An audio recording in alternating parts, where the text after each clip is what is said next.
Sabi ko nga po sa ating mga young people, kung kaya nito, kaya natin lahat. Final grade of 91%. Grade 7 from School of Early Education. Salamat sa napakagandang testimony na ipinakita niyo po, Panginoon. Nahirap maintindihan ang lesson, hirap makapagpasa ng assignment at performance task. Pero nararamdaman ko pa rin ang bayan ng Panginoon at pinanghawakan ko pa rin ang aking pananampalataya.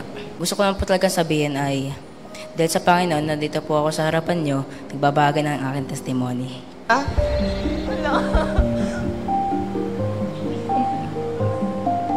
Sobrang blessed ako kasi ever since we came here sa Lighthouse, naging achiever ako.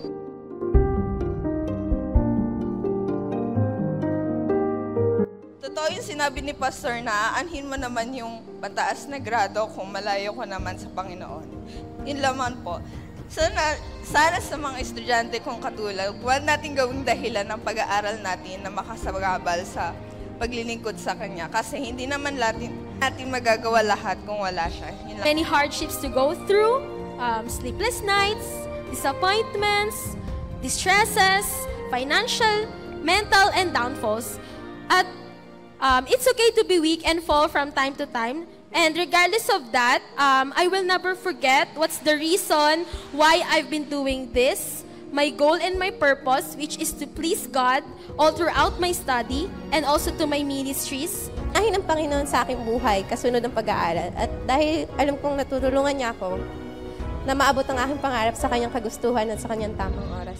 8:18 For I reckon that the sufferings of this present time are not worthy to be compared with the glory which shall be lahat ng ating swipe, will you stand? Praise God. Purihin ang Panginoon sa inyo. Ay maganda ang inyong ginawa sa gabing ito.